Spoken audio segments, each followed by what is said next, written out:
Alright, magandang araw po sa inyong lahat mga kababayan, Batang Maynila Toits. Diretso na po tayo sa pag-uusapan natin, wala nang paligoy-ligoy pa.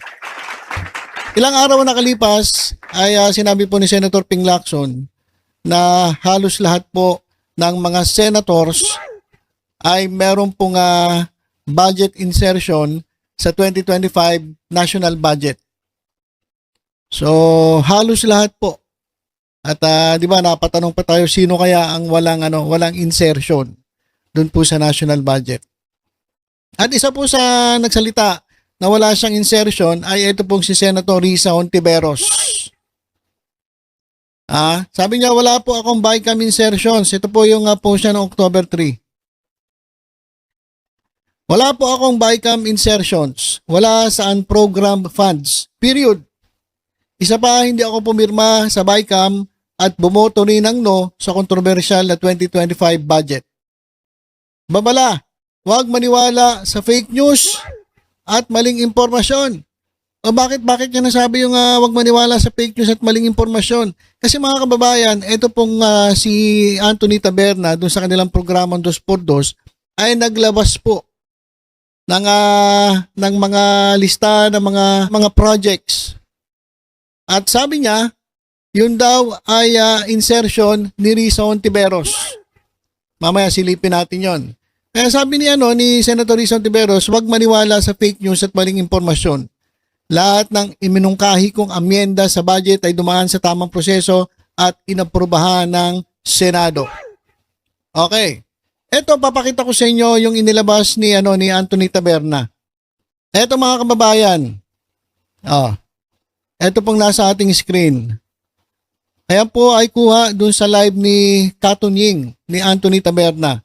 At kung titingnan po natin itong litratong ito, ayan mga kababayan, ilakihan na natin, ay nakasulat po dito ang mga pangalan ng proyekto. Nandito rin po yung amount at yung proponent. Okay?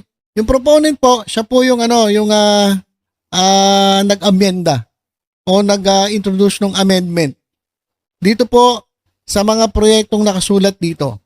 Halimbawa, construction of multipurpose building, Barangay 262 Zone 4, Tondo District 2, Manila, 15 million. So marami po yan. Actually, marami pong inilabas etong si Anthony Taberna.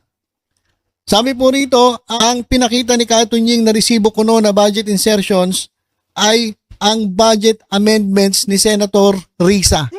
Kasi mga kababayan, napagkakamalan nila na yung amendments ay insertion din.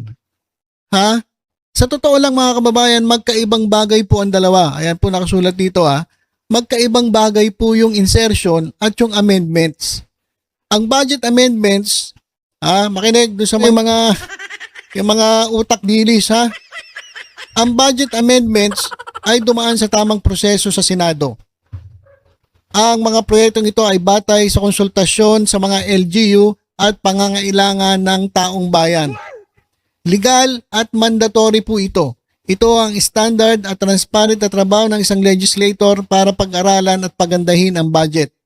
Malinaw po, hindi po ito budget insertions na pinapakalat ngayon ng mga DDS.